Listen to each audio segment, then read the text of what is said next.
வணக்கம் பக்த கோடி அன்பர்களே, குழந்தைகளே. இன்னைக்கு யோக நரசிம்மர் பத்தி பார்க்கலாம். கேட்கும் வரங்களை தரும் சோளிங்கர் யோக நரசிம்மர் திருக்கோயில்.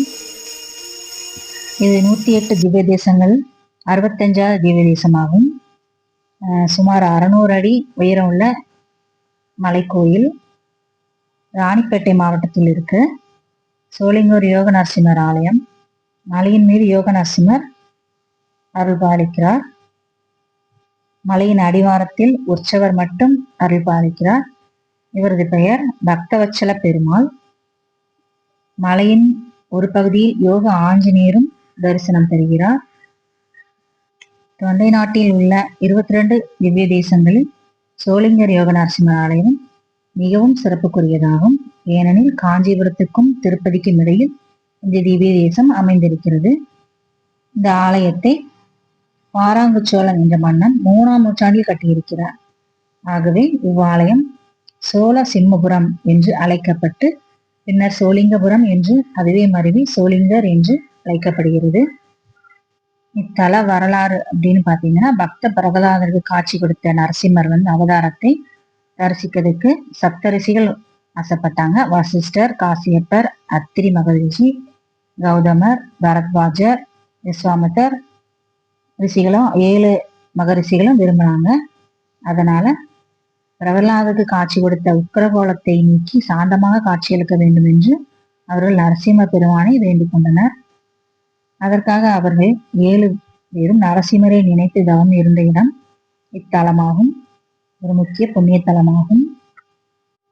விஸ்வாமித்ர முனிவர் இத்தலத்தில் சிறிது நேரம் நரசிம்மரை வழிபட்டு பிரம்மரிஷி பட்டத்தை பெற்றார். அதுபோல தாங்களும் நரசிம்மரின் தரிசனம் உடனேயாக கிடைக்க வேண்டும் என்பதற்காக சப்த ரிஷிகளும் இத்தலத்தை தேர்வு செய்து தவம் இயற்றினர். இதையடுத்து சப்த ரிஷிகளின் விருப்பப்படி நரசிம்மர் தன்னுடைய கோபத்தை குறைத்து தியான நிலையில் காட்சி அளித்தார். அதே கோலத்தில் இத்தலத்தில் அமர்ந்து நமக்கு காட்சி அளிக்கிறார். சுமார் 600 அடி உயரம் உள்ள இந்த மலை அமைந்திருக்க அடிவாரத்தில் இந்த ஆலயத்தை அடைவதற்கு 1305 படிக்கட்டுகளை கடந்து செல்ல வேண்டும். மலையின் மீது 1 ஏக்கர் பரப்பளவில் 200 அடி நீளம் 150 அடி அகலம் யோக நரசிம்மர் கோயில் அமைந்திருக்கிறது. இந்த நரசிம்ம பெருமாளை திருமங்கையாழ்வார், பேயாழ்வார், நம்மாழ்வார் ஆகியோர் மங்களாசாசனம் செய்திருக்கிறார்கள். மூலவரான யோக நரசிம்மர் கிழக்கு நோக்கி யோகாசனத்தில் அமர்ந்துள்ளார். யோக நரசிம்மர் சாலக்கிராம மாலையை அணிந்திருக்கிறார். அருகில் தாயார் அமிர்தவள்ளி இருக்கிறார். ஊரின் மையத்தில் உற்சவருக்கு தனி கோயில் அமர்ந்திருப்பது சிறப்புக்குரியது. பிரம்மோற்சவம் போன்ற விழாக்கள் அனைத்தும் அங்குதான் நடைபெறுகிறது. இந்த மலையின் மீது ஒருவர் 30 நிமிடங்கள் இருந்தாலே ஒருவர் முக்தியை அடைய முடியும் என்று சொல்லப்படுகிறது. மகாவிஷ்ணு எடுத்த அவதாரங்களில் மிகவும் சிறப்பு வாய்ந்தது நரசிம்ம அவதாரம். இறைவன் எல்லா இடங்களிலும் நிறைந்திருக்கிறார் என்று பறைசாற்றிய அவதாரம் இது. அத்தோடு தன் பக்தர்களுக்காக உடனடியாக காட்சி தந்து அருள் பாலிப்பவர். எனவே நரசிம்மரை வழிபடுவதற்கு அவர்கள் வேண்டிய வரம் உடனடியாக கிடைக்கும் என்பது இங்குள்ள ஐதீகம். வேண்டும் வரங்களை அளிக்கும் இத்தல இறைவனுக்கு கற்கண்டு, வெல்லம், வாழைப்பழம், தயிர் சாதம் நெய்வேத்தியமாக படைக்கிறார்கள்.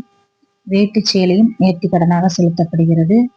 இத்தலத்தில் வெள்ளிக்கிழமை தோறும் நரசிம்மருக்கும் தாயாருக்கும் அபிஷேகம் நடைபெறும். அப்போது இறைவனை அபிஷேகிக்கும் பால், தயிர், தேன், சர்க்கரை ஆகியவற்றை மக்களுக்கு பிரசாதமாக வழங்குகிறார்கள். தீராத வியாதி இருப்பவர்கள் யோக நரசிம்மரை வழிபட்டால் விரைவில் குணமடைவதாக பக்தர்கள் நம்பிக்கை தெரிவிக்கின்றனர். குழந்தையின்மை, திருமண தடை நீக்கும் தலமாகவும் இது விளங்குகிறது.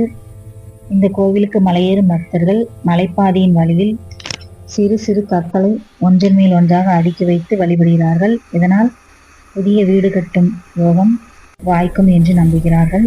இந்த ஆலயத்தில் கார்த்திகை திருவிழா வெகு விமர்சையாக கொண்டாடப்படுகிறது. கார்த்திகை மாதத்தில் 5 வெள்ளிக்கிழமைகள் 5 ஞாயிற்றுக்கிழமைகள் விசேஷ பூஜைகள் செய்யப்படும்.